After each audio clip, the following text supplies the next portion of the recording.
اور اب ہونے والا کیا ہے؟ اب جو ہونے والا ہے، نمبر 1، فوری طور پر تیسری عالمگیر جنگ جو سر پر کھڑی ہوئی ہے، آرمگیڈون جسے وہ کہتے ہیں بائبل کی اصطلاح میں، اور الملحمۃ الکبریٰ یا الملحمۃ العظمیٰ یہ حدیث کے اندر کہا گیا ہے۔ انجیل کے آخری کتاب ریولیشنز آف جان، اس میں آرمگیڈون، اگر ڈکشنری میں دیکھیں گے تو آپ کو معنی ملیں گے آرمگیڈون کے، a very big war which will be fought between the forces of evil and good before the end of this world۔ اور اسی کا ذکر حضور نے کیا، بہت بڑی جنگ ہوگی، بہت بڑی جنگ ہوگی، مڈل ایسٹ اس کا میدان بنے گا، اور اس جنگ کے اندر عربوں کا شدید نقصان ہوگا، شدید نقصان ہوگا، شدید نقصان ہوگا، تہس نہس ہوں گے۔ حضور نے فرمایا کہ ایک باپ کے اگر 100 بیٹے ہوں گے تو 99 ختم ہو جائیں گے، ایک بچے گا۔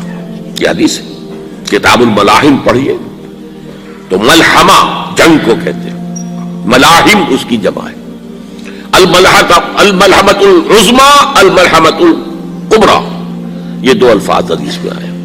عربوں پر یہ عذاب کیوں آئے گا؟ سمجھ لیجئے کہ امت مسلمہ اگرچہ پوری مجرم ہے، اس وقت پوری دنیا میں کسی ایک ملک کے اندر بھی اسلام کا نظام قائم نہیں ہے، اور اسی لیے ضربت علیہم الذلۃ والمسکنۃ وباؤوا بغضب من اللہ، آج ہم اس عذاب میں مبتلا ہے۔ میری کتاب موجود ہے اس پر، سابق اور موجودہ مسلمان امتوں کا ماضی، حال اور مستقبل ہے۔ آج کیوں ذلیل کہ کل تک نہ تھی پسند گستاخی فرشتہ ہماری جناب نے، اس کا جواب یہ ہے۔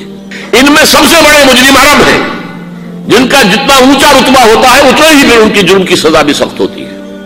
ازواج مطہرات سے کہہ دیا گیا تھا کہ تم کوئی غلط حرکت کرو گی تمہیں دوہری سزا ملے گی، تم محمد کے گھر میں رہتی ہو صلی اللہ علیہ وسلم۔ اسی طرح عربوں میں سے تھے حضور، رسول عربی، رسول ہاشمی، اور نمبر 2 ان کی مادری زبان میں اللہ کا کلام موجود ہے، انہیں اسے سمجھنے کے لیے کوئی مشقت اور محنت نہیں کرنی پڑتی۔ پھر بھی مغربی کولونیل کا بستر جیسے جیسے طے ہونا شروع ہوا اور عرب ممالک آزاد ہونے شروع ہوئے، کسی نے ماسکو کو قبلہ بنا لیا، کسی نے واشنگٹن کو، اسلام کو کسی نے اپنا قبلہ۔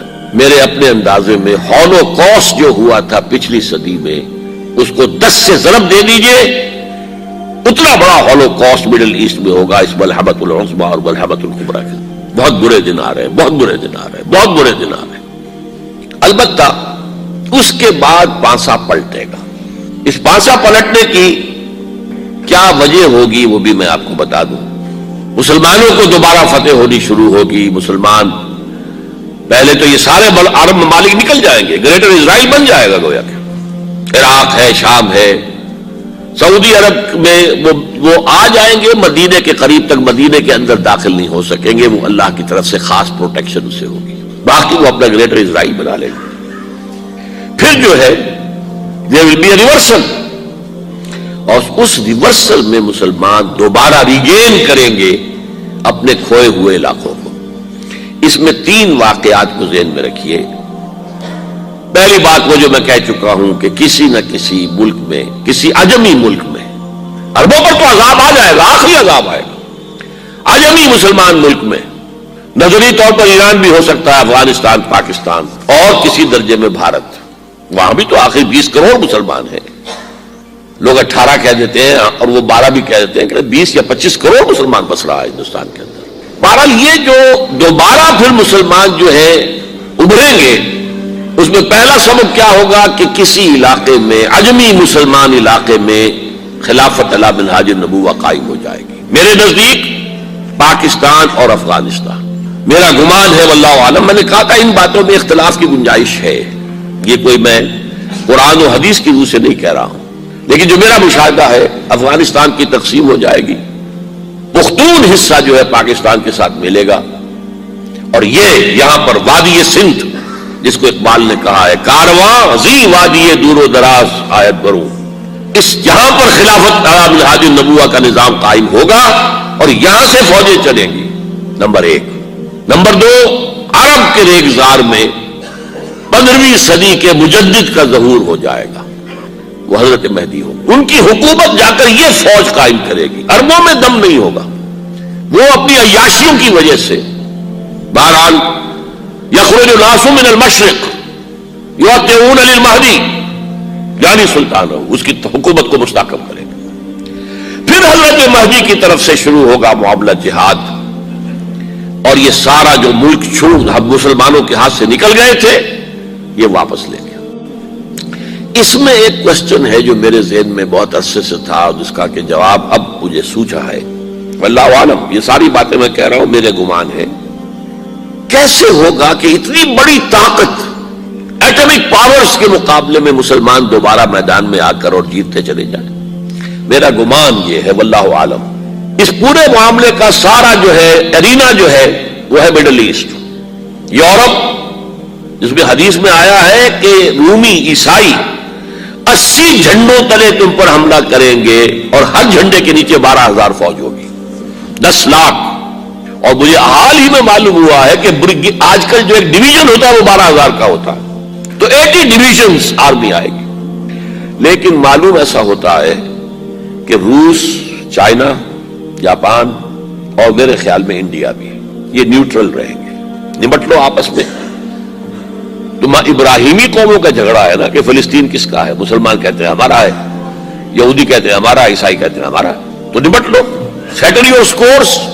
لیکن کوئی ویپنز آف ماس ڈسٹرکشن استعمال نہ ہو، اگر وہ ہوئے تو پھر ہم میدان میں آ جائیں گے۔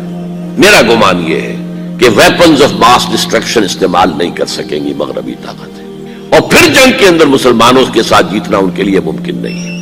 جن کو موت عزیز ہے، منحصر مرنے پہ ہو جس کی امید نا امیدی اس کی دیکھا چاہیے، اور وہ مرنے کو تیار نہیں ہے۔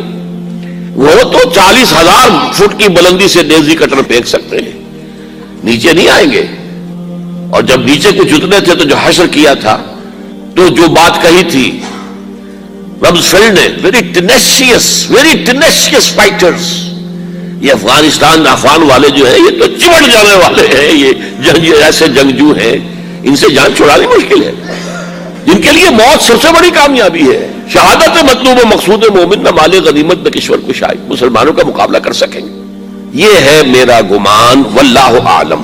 بہرحال پہلا مرحلہ کسی اجمی ملک میں جو میرے نزدیک پاکستان اور افغانستان پہ مشتمل ہوگا، خلافت کا نظام پہلے آئے گا، پھر یہاں سے فوجیں چلیں گی، حضرت مہدی کی حکومت قائم ہوگی، پھر وہ حضرت مہدی جو ہے وہ جہاد کریں گے، قتال کریں گے، اور اس قتال کے آخری مرحلے پر حضرت عیسیٰ علیہ السلام بھی نازل ہو جائیں گے، اور غالباً ان کے ذریعے سے پھر جتنا الیکٹرانک ان کا حساب کتاب ہے وہ ختم ہو جائے گا۔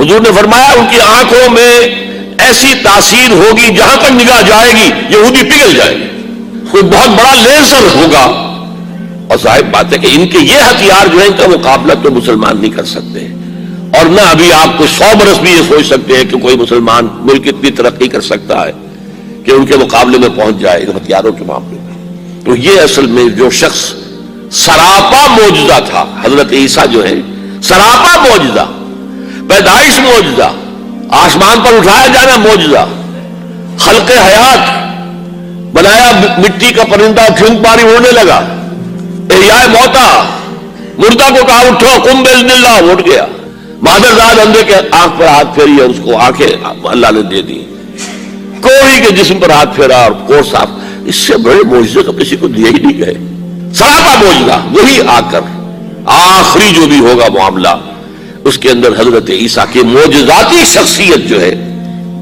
در حقیقت وہ فیصلہ کن ہوگی۔ میرے نزدیک یہ ہے وہ چیزیں جس کی بنا پر میں سمجھتا ہوں کہ حالات جو ہے جدھر جا رہے ہیں، حضرت عیسیٰ کے آنے کے بعد 2 نتیجے نکلیں گے۔ عیسائیوں کا مذہب ختم ہو جائے گا، حدیث میں آیا ہے کہ عیسیٰ آئیں گے، یکسر الصلیب و یقتل الخنزیر، صلیب کو توڑ دیں گے۔ کیا مطلب؟ کہاں تم صلیب اٹھائے پھر رہے، میں صلیب دیا ہی نہیں گیا، یہ سب تمہارا ایک من گھڑت قصہ ہے، مجھے تو اللہ نے پہلے اٹھا لیا تھا، وما قتلوہ وما صلبوہ، صلیب ہی پر کھڑی ہوئی ہے عیسائیت ساری کی ساری، اور خنزیر کو قتل کر دی۔ خنزیر تم نے کیسے حلال کر لیا اپنے لیے؟ کبھی اسلامی شریعت کے اندر موسیٰ کی شریعت میں حرام تھا، وہی موسیٰ کی شریعت میں تمہیں دے کر گیا تھا۔ Don't think I have come to destroy law, یہ لا تم پر نافذ رہے گا۔ گویا کہ عیسائی مذہب ختم ہو کر اسلام میں منتخب ہو جائے، یہودی ایک ختم کر دیا جائے گا۔ یہودی کیوں اس انجام کے مستحق ہیں؟ اللہ کا پرانا قاعدہ چلا آ رہا ہے. جس قوم کی طرف کسی رسول کو بھیجا، اگر قوم نے بحیثیت مجموعی رسول کا انکار کیا، وہ ہلاک کر دی گئی. قوم نوح ہلاک ہوئی یا نہیں؟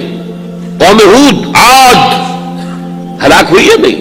قوم سمود جن کی طرف حضرت صالح بھیجے گئے، قوم شعیب، عمورہ اور صدوم کی بستیاں، آل فرعون، یہودیوں کی طرف حضرت عیسیٰ کو رسول بنا کر بھیجا گیا تھا، انہوں نے رد کر دیا. محمد رسول اللہ کو رد کر دیا صلی اللہ علیہ وسلم. یہ اس سزا کے مستحق ہو چکے ہیں، لیکن وہ سزا ان کا رسول ہی ان کو آ کر دے گا، اسی لیے انہیں اٹھا لیا گیا. ایک پوز آ گیا ہے. مستحق تو ہو گئے تھے اسی وقت حضرت عیسیٰ کے زمانے میں کہ ہلاک کر دیے جائیں، لیکن حضرت عیسیٰ کے زمانے میں حضرت عیسیٰ کو اٹھا لیا اور ان کا معاملہ جو ہے وہ ملتوی کر دیا. جیسے کسی کو پھانسی کی سزا تو ہو جائے لیکن ابھی ایگزیکیوشن نہیں ہوئی ہے، ایگزیکیوشن جو ہے وہ ڈیفر ہو گئی. یہودی ختم، عیسائیت ختم، اور عیسائی سب مسلمانوں کے ساتھ شامل ہو کر ایک ملت واحدہ بن جائیں گے. پھر اگلا مرحلہ آئے گا گلوبلائزیشن کا، حضرت مسیح کے ہاتھوں ہوگا، وہ پوری دنیا میں وہ اسلام کا نظام قائم